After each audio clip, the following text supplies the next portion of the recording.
Alright, I'm just gonna say it. I don't think Kingdom Hearts 3 is canon. I know, that sounds like peak tinfoil hat energy, like I've been sniffing one too many Heartless, but hear me out. Kingdom Hearts 3 doesn't feel like a real continuation of a saga, it feels like fanfic. Well-funded, gorgeous, Square Enix sanctioned fanfic, but fanfic nonetheless. I'm not trying to say it didn't happen on screen, it did.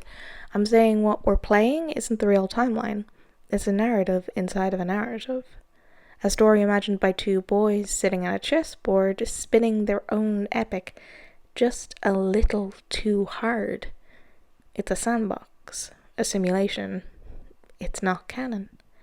Let's start from the top. You know how Kingdom Hearts games usually open? You start at the Station of Awakening, you choose your power, you pick your destiny. It's weird and symbolic, but it's our weird and symbolic. Kingdom Hearts 3, though? No, we open in a Station of Awakening that's closer to the final world, which is literally where people go when they're dead. And instead of picking powers, Sora is selecting memories. And not just his memories, it's a glorified YouTube playlist of Kingdom Hearts 1, Kingdom Hearts 2, and Dream Drop Distance moments. That's not introspection, that's just a highlight reel. He doesn't even feel like Sora. He's expressionless, vacant, dead-eyed like a Disney adult in line for the teacups for the 100th time. And then boom, a Darksider fight. In the final world, which is supposed to be a spirit space. You know, no light, no darkness. And suddenly it's throwing boss battles. And you're telling me that isn't weird? Then there's Winnie the Pooh. Yes, we're going there. Kingdom Hearts 3 is full of wild reality-bending chaos, and somehow it's this little bear that is the thing that breaks the whole timeline. Sora shows up in the 100 Acre Wood and something's off. Pooh says he's been missing him, but barely recognizes him. Like something that's on the tip of your tongue, but you can't quite say it. Sora feels the bond is weaker, like spiritually, and I get that people drift, except this isn't a regular friendship, it's literal magic. The Book of Pooh is a closed circuit, it doesn't forget. If you're erased from it, that's not an emotional shift, that's a data wipe. Pooh isn't just sad, he doesn't know who Sora is until he appears. And no one bats an eyelid. Not Sora, he just accepts the hand-waving "it's fine" from everyone else. And not Merlin. And that's wild, because Merlin is usually extremely allergic to any sort of memory or magic shenanigans. The book forgetting Sora? That's not a fluke, that's a fracture. Which tells us that this version of Sora doesn't belong in this version of the story. Kingdom Hearts 3 opens and closes on a chessboard. Two boys, Xehanort and Eraqus, playing a game. At first, it's cute, you know. Light versus darkness, foreshadowing, symbolism. But Xehanort calls checkmate. And he's wrong. Like, rules of chess wrong. Eraqus immediately makes a move afterwards. And these are kids who claim they've played this game before. So why mess up something so basic? Because it's not really a game. It's storytelling. It's improv. They're not following rules. They're just making stuff up. And suddenly, with that lens, Kingdom Hearts 3 starts to make a lot more sense. Why is the final world the opening location? Why are we choosing nostalgia over power? Why is Eraqus pulling reinforcements out of his ass like he's playing Kelvin Ball? Because he is. This isn't chess. Kingdom Hearts 3 feels like Kingdom Hearts 3 written by someone who remembers Kingdom Hearts. Kinda. Like they once saw a YouTube lore video at 3 a.m. and decided to wing it. The characters are right, the themes are adjacent, the stakes are dramatic, but the logic is gone. And if that theory holds, then the Disney worlds should feel off too. And spoilers, they do. Let's talk Toy Box. No Andy, no Mom, no people. Galaxy Toys is fully staffed with absolutely nobody. It's not a world, it's a film set, a diorama, Like someone remembered Toy Story was about toys and that's it. Monstropolis? Same deal. We're in a post-Monsters Inc. timeline. Laughter over screams, which means kids should be everywhere, but they're not. It's just Boo, Mike, Sully, Randall, and a conveniently linear route through a factory. These aren't lived-in world, they're approximate guesses. This isn't how Kingdom Hearts has ever treated its Disney locations.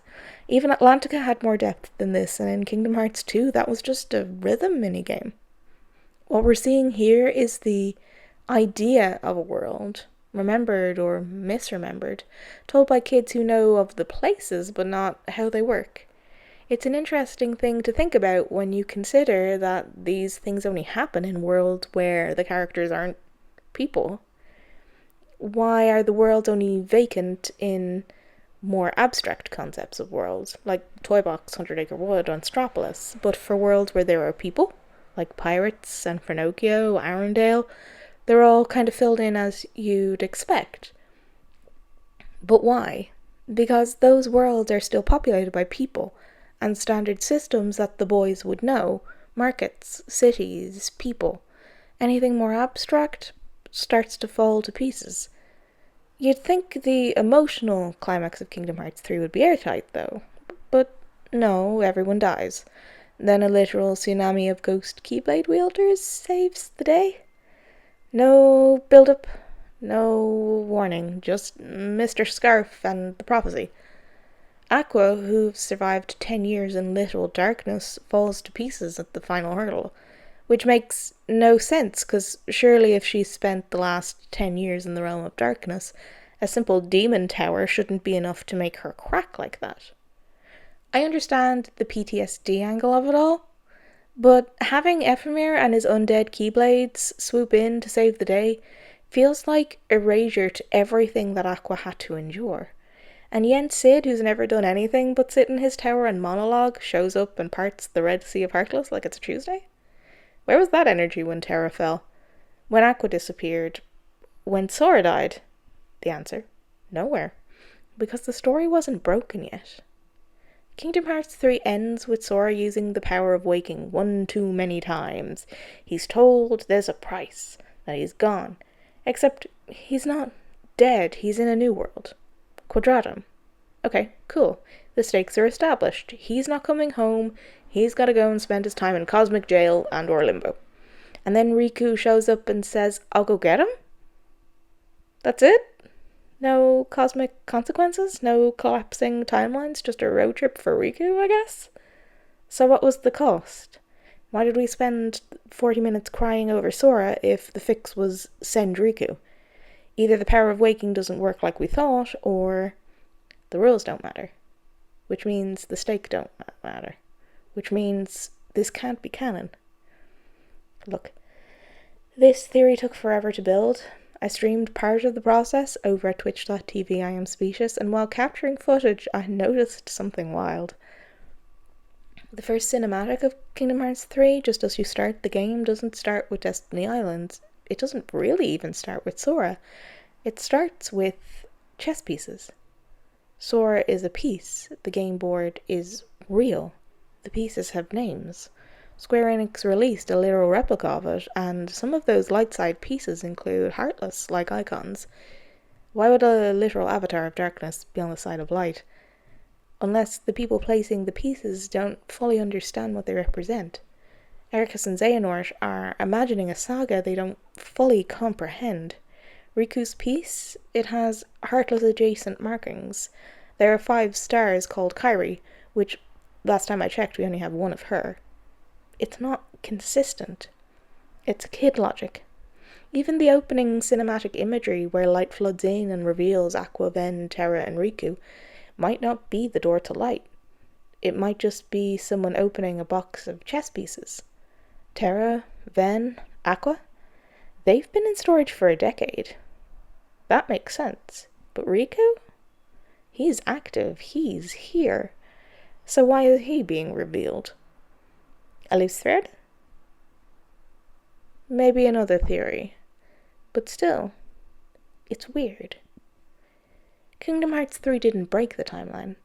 It was never in the timeline. It's a myth, a game. A high-stakes daydream between two prodigies who have no clue what their imaginations might destroy.